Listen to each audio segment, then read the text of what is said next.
Very good morning students. आज का जो टॉपिक है वो हमारा कैपिटल फॉर्मेशन पे है, यानी पूंजी निर्माण पर। पूंजी निर्माण को समझने के लिए सबसे पहले हमें ये समझना पड़ेगा कि कैपिटलाइजेशन क्या होता है। देखिए, कोई भी कंपनी होती है वो कैपिटलाइजेशन करने के लिए वो equity share, preference shares, debentures, इन सभी को मार्केट में इशू करती है और इसके बदले में वो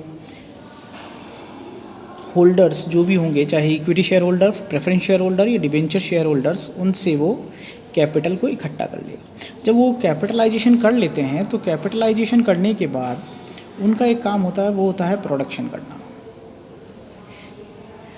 हम ये मानकर चलते हैं अदर थिंग्स रिमेन कांस्टेंट, हमारे गोल्डन रूल के अकॉर्डिंग, कि हमने एक कंपनी है जिसने कैपिटलाइजेशन किया है, यानी पूंजीकरण किया है, और पूंजीकरण करने के बाद उसने उत्पादन किया है। उत्पादन करने के बाद हम ये मानकर चलते हैं कि उसको वो सेल हो गया है, और सेल होने के बाद कंपनी ने प्रॉफिट को अर्न किया है। ये जो प्रॉफिट अर्न करते हैं, तो जो कंपनी होती है इस प्रॉफिट को अर्न करने के उसके पास दो पार्ट होते हैं। इस प्रॉफिट अर्न को या तो वो डिविडेंड में शेयर होल्डर्स को रिटर्न कर देगी, या रिसर्च एंड डेवलपमेंट के नाम पर, रिसर्च और डेवलपमेंट के नाम पर अपने पास रिटेन अर्निंग्स रख सकती है। देखिए, फिर मैं बता रहा हूँ कि जैसे ही कंपनी कैपिटलाइजेशन करती है उसके बाद वो प्रोडक्शन को करती है। प्रोडक्शन करने के बाद हम ये मानकर चलते हैं कि उसका सेल हुआ है। सेल होने के बाद उसने कंपनी ने प्रॉफिट को अर्न किया है। इस प्रॉफिट के दो पार्ट हो जाते हैं। एक तो होता है डिविडेंड, जिसे हम डिविडेंड पे आउट रेशियो से भी बताते हैं, हमने सेकेंड ईयर में पढ़ा होगा। और दूसरा होता है रिसर्च एंड डेवलपमेंट के नाम पर रिटेन अर्निंग्स को रखना। अब बात कर रहे हैं हम, और इन दोनों को जो इफ़ेक्ट पड़ता है वो अर्निंग पर शेयर पे पड़ता है, यानी कम अर्निंग पर शेयर पे इन दोनों का इफ़ेक्ट पड़ता है। इसके लिए हमने सेकेंड ईयर में डिविडेंड पे आउट रेशियो वगैरह जैसे चैप्टर को भी पढ़ा होगा, cost of capital, dividend pay out ratio. अब हम बात करते हैं, यहाँ तक पढ़ने के बाद हम बात कर रहे हैं कैपिटल फॉर्मेशन की, यानी पूंजी निर्माण की। तो देखिए, ये जो प्रॉफिट है, अगर इस प्रॉफिट को रोक लिया जाए और कंपनी इसे वापस इन्वेस्ट कर दिए, जैसे यहाँ पर रिटेन अर्निंग्स को किया है, तो जो कंपनी अपने प्रॉफिट को वापस रोक कर, यानी शेयर होल्डर्स को डिविडेंड ना दे, तो कंपनी इस प्रॉफिट को वापस अगर इन्वेस्ट करती है तो ये कैपिटल फॉर्मेशन कहलाएगा। यानी लाभों को रोकना और उन लाभों को रोक कर इन्वेस्ट करना ही कैपिटल फॉर्मेशन कहलाता है।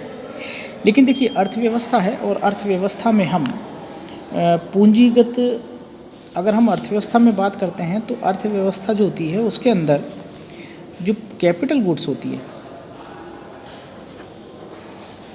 कैपिटल गुड्स में इंक्रीज़ करना, यानी वृद्धि करना। आपने ये जो प्रॉफिट है, इस प्रॉफिट को आप इन्वेस्ट करते हैं और कैपिटल गुड्स को इंक्रीज़ करते हैं, तो ये आपका कैपिटल फॉर्मेशन कहलाता है, यानी पूंजी निर्माण। साधारण शब्दों में अगर ये कहा जाए कि लाभों को नहीं रोककर अगर निवेश कर दिया जाता है, यानी प्रॉफिट को डिस्ट्रीब्यूट नहीं करके अगर उसको इन्वेस्टमेंट कर दिया जाएगा, तो दैट इज़ कैपिटल फॉर्मेशन। दूसरी सिचुएशन ये हो सकती है, अगर हम इकोनॉमिक्स में बात करें तो इकोनॉमिक्स में जो कैपिटल गुड्स होती हैं, जिन्हें हम पूंजीगत वस्तुएं कहते हैं, पूंजीगत वस्तुओं की मात्रा में अगर वृद्धि की जाती है तो उसको भी हम पूंजी निर्माण कहते हैं।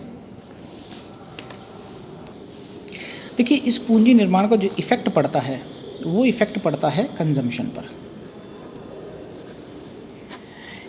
कंजम्पशन पर कैसे पड़ रहा है? क्योंकि अगर आप इन्वेस्ट कर रहे हैं तो जो वर्तमान का जो कंजम्पशन है, यानी वर्तमान का जो उपभोग है, आप उसको रोक रहे हैं, यानी कम कर रहे हैं। प्रेजेंट कंजम्पशन जो है, आप उसको क्या करते हैं, रोकते हैं, और उसको आप फ्यूचर में इन्वेस्ट करते हैं। मैं वही कैपिटल फॉर्मेशन की बात ही कर रहा हूँ कि कैपिटल फॉर्मेशन में क्या होगा, यदि अगर आप डिविडेंड वगैरह या प्रॉफिट को डिस्ट्रीब्यूट नहीं करते हैं, यानी प्रॉफिट को आज की डेट में आप कंजम्पशन नहीं करते हो, उपभोग नहीं करते हो, तो और उसे निवेश कर देते हो, तो उससे होगा ये कि जो वर्तमान में जो कंजम्पशन है, यानी जो उपभोग है, वो कम हो जाएगा। लेकिन आप इसको फ्यूचर के लिए इन्वेस्ट कर रहे हैं, इसलिए फ्यूचर में ये कंजम्पशन को बढ़ा देता है। तो वर्तमान के उपभोग को कम कर कर अगर आप निवेश करते हैं तो फ्यूचर का जो कंजम्पशन है उसमें इंक्रीज़ हो जाता है। ये जो प्रोसेस है ये आपकी कैपिटल फॉर्मेशन कहलाता है कि आप भविष्य में रोके गए लाभ को निवेश करते हैं और निवेश करने से आप पूंजीगत यानी कैपिटल गुड्स को इंक्रीज़ करते हैं, तो ये आपका कंजम्पशन पूंजी निर्माण कहलाता है। देखो, पूंजी निर्माण में फिर मैं बता रहा हूँ कि दो तरह की हमारी विचारधाराएं होती है। एक होती है संकुचित और दूसरी होती है विस्तृत। संकुचित विचारधारा वही है कि आप क्या कर रहे हैं कि वर्तमान में आप अपने कंजम्पशन को रोकते हैं। संकुचित का मतलब आपकी विचारधारा जिसमें आप वर्तमान में कंजम्पशन को रोकते हैं और भविष्य के लिए इन्वेस्टमेंट कर देते हैं। इस संकुचित विचारधारा में प्रोफेसर आपके एक रैगनर नर्कसे हैं।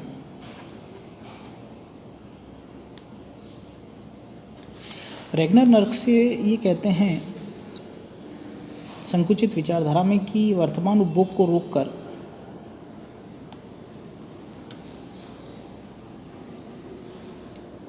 वर्तमान उपभोग को रोकने से जो एक भाग होता है वो वस्तुओं, औजारों, उपकरण, मशीन यानी मशीनरी, उपकरण आदि में अगर हम इन्वेस्ट कर देते हैं तो उससे जो पूंजी निर्माण होता है वो आपके संकुचित पूंजी निर्माण होता है। अब हम बात करते हैं प्रोसेस ऑफ कैपिटल फॉर्मेशन यानी पूंजी निर्माण की प्रक्रिया। देखिए, पूंजी निर्माण करने के लिए सबसे आवश्यक जो तत्व है, जो एलिमेंट है, वो होती है सेविंग्स, बचत।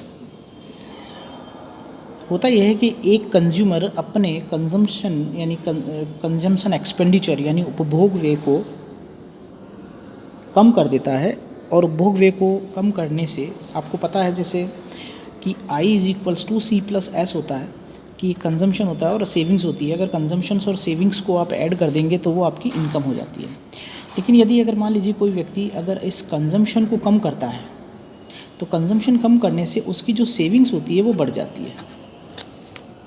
कंजम्पशन को कम करेगा तो उसकी सेविंग्स को बढ़ावा मिलता है। और अगर इसी सेविंग्स को कैपिटल गुड्स में लगा दिया जाए तो इससे कैपिटल फॉर्मेशन होता है। देखिए, मैं वापस एक बार रिपीट कर रहा हूँ कि जो पूंजी निर्माण की प्रक्रिया होता है उसमें जो मेन एलिमेंट होता है वो होता है सेविंग्स। हमें पता है कि इनकम = C+S होता है, यानी अगर आप कंजम्पशन प्लस सेविंग को ऐड कर दें तो वो इनकम के बराबर मानी जाती है। यदि अगर एक उपभोक्ता वर्तमान में कंजम्पशन को कम करता है तो उससे उसकी सेविंग्स बढ़ जाती है और यदि उस सेविंग्स को वो कैपिटल गुड्स में लगाता है तो इससे जो कैपिटल फॉर्मेशन होता है। तो पूंजी निर्माण के लिए सबसे जो आवश्यक तत्व होते हैं वो तीन होते हैं। वो तीन तत्व होते हैं। पहला होता है बचत यानी सेविंग, दूसरा होता है वित्तीय संस्थानों की प्रभावशीलता यानी जो आपके फाइनेंशियल इंस्टीट्यूशंस होते हैं उनका इफ़ेक्ट, और तीसरा होता है निवेश यानी इन्वेस्टमेंट। ये आपकी फाइनेंशियल इंस्टीट्यूशंस हो गए, ये आपके इन्वेस्टमेंट हो गए। मैं इसको शॉर्ट में लिख रहा हूँ। तो किसी भी जो हम प्रोसेस कर रहे हैं, कैपिटल फॉर्मेशन की जो प्रोसेस है उसके लिए तीन चीज़ों का होना ज़रूरी है। पहला सेविंग्स, और दूसरा फाइनेंशियल इंस्टीट्यूशंस, और तीसरा इन्वेस्टमेंट। अब हम सबसे पहले बात कर रहे हैं सेविंग्स की यानी बचत। ये जो बचत होती हैं यानी जो सेविंग्स होती है ये तीन तरह की होती है। पहली होती है ऐच्छिक। ये जो ऐच्छिक सेविंग्स होती हैं ये ऐच्छिक सेविंग्स पर ये एक जो कंज्यूमर है ये उसकी इच्छा पर निर्भर करता है कि वो सेविंग्स करे या ना करे, ये उस पर डिपेंड करता है। तो ऐसी वाली कंडीशन में जब सेविंग्स करे या ना करे तो इस वाली कंडीशन में उसकी सेविंग्स पर इंटरेस्ट का बहुत इफ़ेक्ट होता है। इंटरेस्ट का कैसे इफ़ेक्ट होता है? यदि मान लीजिए कि कोई कंज्यूमर है वो सेविंग्स नहीं कर रहा है, और अगर आप इंटरेस्ट रेट को बढ़ा देंगे तो वो सेविंग्स करेगा और अपने सेविंग्स को इन्वेस्टमेंट में लगाएगा और अपने कंजम्पशन को कम कर देगा। तो ये कंडीशन है जब वो एक कंज्यूमर जो सेविंग्स कर रहा है वो उस पर ऐच्छिक सेविंग करता है, उसकी इच्छा हो तो करे ना करे, ये उस पर डिपेंड करता है। दूसरा होता है अनिवार्य, यानी कंपलसरी। ये वॉलेंट्री हो गया, आपका वॉलेंट्री सेविंग्स हो गई, ये आपकी कंपलसरी सेविंग्स हो गई। तो वॉलेंट्री सेविंग्स जो होती है वो कंज्यूमर पर डिपेंड करती है और इस पर जो इफेक्ट पड़ता है वो इंटरेस्ट रेट का पड़ता है। अगर इंटरेस्ट रेट इफेक्टिव होगी तो कंज्यूमर की जो सेविंग्स है वो करने की इच्छा भी बढ़ेगी। दूसरा होता है अनिवार्य बचत। अनिवार्य बचत का मतलब हो गया आपकी कंपलसरी सेविंग्स। ये जो कंपलसरी सेविंग्स होती है ये एक सरकार के द्वारा जो एक बर्डन डालने पर, यानी एक बर्डन होता है, सरकार क्या करती है अपने नियमों आदेशों के तहत उपभोक्ताओं यानी कंज्यूमर या देश की जनता के ऊपर अनिवार्य रूप से बचत करने का एक प्रावधान ला देती है, जिसकी वजह से बचत करना आवश्यक हो जाता है। देखिए जैसे अब मान लीजिए मैं आपकी बात कर रहा हूँ इंश्योरेंस में आप देखिए कि इंश्योरेंस जो करते हैं अनिवार्य बीमा होता है। जैसे कोई सैलरीड पर्सन है उसको इंश्योरेंस करना ज़रूरी हो जाता है।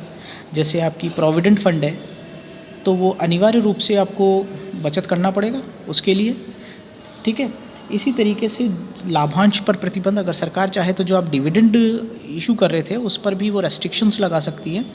तो इससे क्या होगा कि ये अनिवार्य बचत हो जाएगी। अतिरिक्त कर भी लगा सकती है, या सरकार चाहे तो ये कह सकती है कि आप कम बचत करें तो आपको टैक्स ज़्यादा देना पड़ेगा। तो बचत करने के पहला होता है जो प्रकार होते हैं वो होते हैं, एक पहला ऐच्छिक, दूसरा होता है अनिवार्य बचत जो सरकार द्वारा होता है, तीसरा होता है बाह्य बचत। बाह्य बचत का मतलब होता है एक्सटर्नल सेविंग्स। ये जो एक्सटर्नल सेविंग्स होती हैं, ये एक्सटर्नल सेविंग्स जो होती हैं ये विदेशियों के द्वारा की जाती है, विदेशी बचतें होती हैं। इसमें विदेशी ऋण, तकनीकी ज्ञान, मशीन, कैपिटल गुड्स हम उधार लेते हैं और इनका जो भुगतान होता है ना वो हम निर्यात के रूप में कर देते हैं। तो बेसिकली अगर आप देखें तो जो सेविंग्स होते हैं उसके हमारे 3 पार्ट होते हैं। एक तो वॉलेंट्री होता है, एक होता है कंपलसरी और तीसरा होता है एक्सटर्नल। वॉलेंट्री जिसमें कंज्यूमर अपनी इच्छा से करता है, सेविंग्स करे या ना करे उस पर डिपेंड करता है, इस पर इंटरेस्ट रेट का काफ़ी इफेक्ट होता है। कंपलसरी सेविंग्स वो होती हैं जो सरकार के दबाव में करनी पड़ती है, जैसे प्रोविडेंट फंड हो गया, डिविडेंड को रोकना हो गया, इंश्योरेंस हो गया।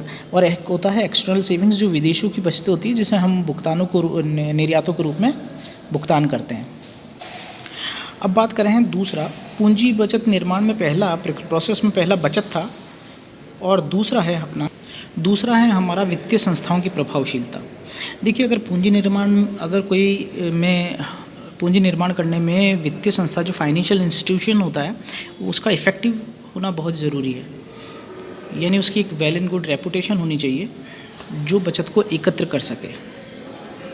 इसके लिए जो बैंक होता है, डाकखाना होता है, बीमा कंपनियां होता है, वो अधिक संख्या में होना चाहिए और एक रेपुटेड फर्म की तरह उसको काम करना चाहिए, जिससे लोगों का उसमें विश्वास हो और सेविंग्स बढ़े और जिसका हम बाकी आगे जाकर इन्वेस्टमेंट करें और कैपिटल फॉर्मेशन की टेक्निक को पूरा करें।